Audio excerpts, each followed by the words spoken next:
La estrategia del día es traída para ti por bloomberglinea.com.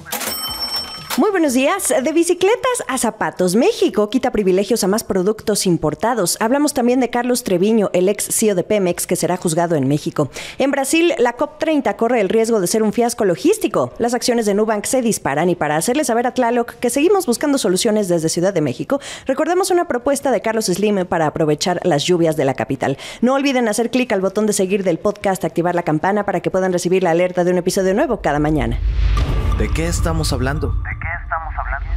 Como decíamos, de bicicletas hasta zapatos. Esta semana el gobierno mexicano anduvo muy movido, activando diversos mecanismos comerciales que ponen la lupa a los productos asiáticos, desde zapatos hasta bicicletas, así como conexiones de acero al carbón y recubrimientos cerámicos. Fue el secretario de Economía, Marcelo Ebrard, quien dijo el pasado 12 de agosto, a modo promesa frente a los productores de calzado en Guanajuato, que en estos días entró en vigor un decreto que prohibirá la importación temporal de calzado bajo el programa Industria Manufacturera, Maquiladora y de Servicios de Exportación. Es mejor conocido como IMEX. Este mecanismo permite a los fabricantes extranjeros importar materias primas libres de impuestos y aranceles bajo la condición de que el 100% de todos los productos terminados se exporten. Pero a ojos del gobierno, el programa está siendo aprovechado para importar calzado que no se usa en procesos manufactureros, sino que se vende en el mercado mexicano sin pagar impuestos o aranceles.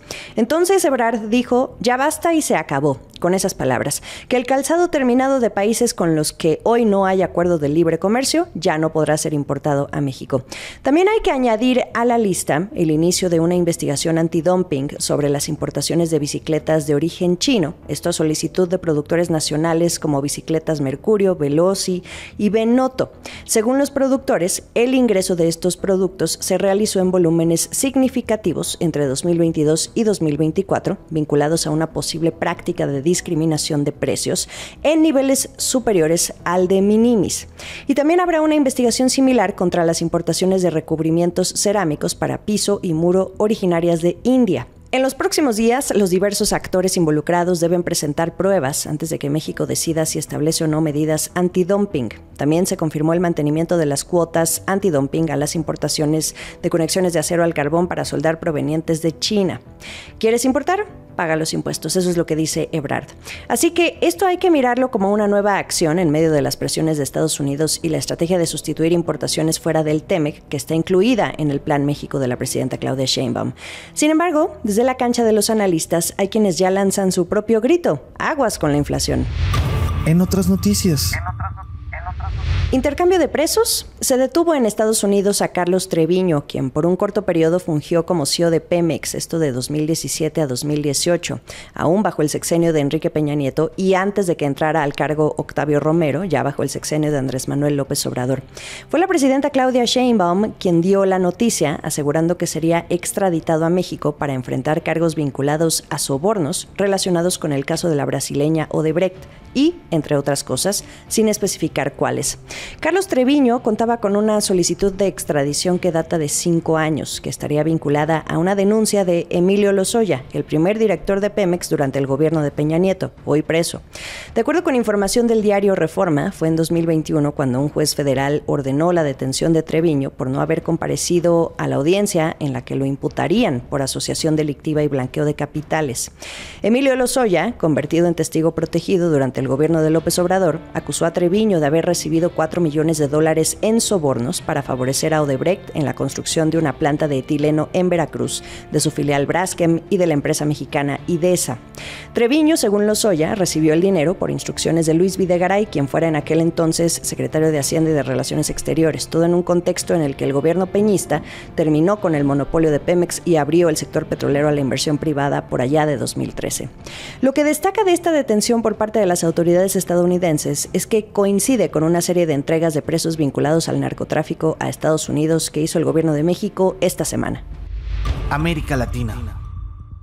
Se viene la COP COP30 en Brasil, una cumbre muy esperada cada año sobre el cambio climático en el que los países participantes se reúnen para evaluar los avances en la materia y tomar decisiones para alcanzar los acuerdos de París.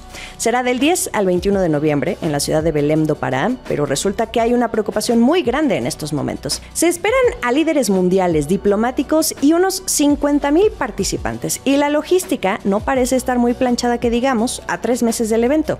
Y cuando faltan menos de 100 días, Brasil está en el punto de la mira de los países preocupados por la escasez de habitaciones de hotel y el aumento de los costos de alojamiento en esta ciudad anfitriona, seleccionada por su proximidad a la selva amazónica, más que por su infraestructura turística.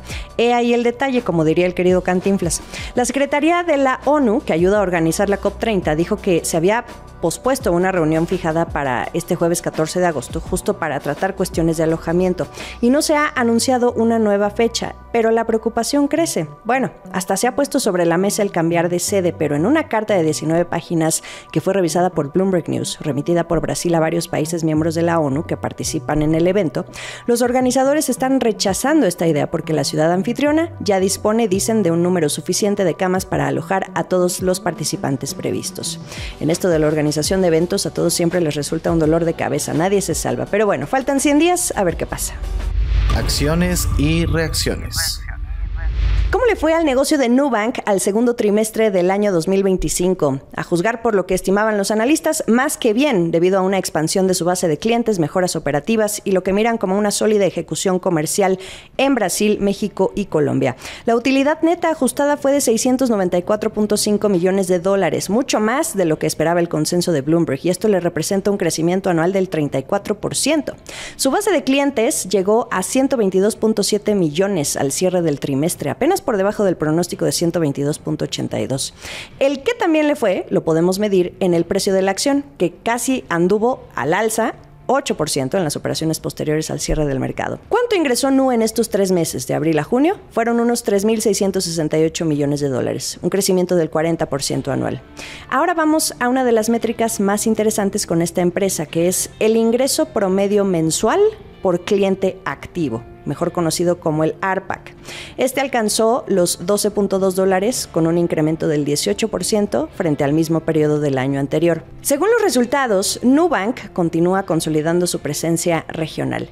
En México ya supera los 12 millones de clientes, mientras que en Colombia ha alcanzado una penetración cercana al 10% de la población adulta.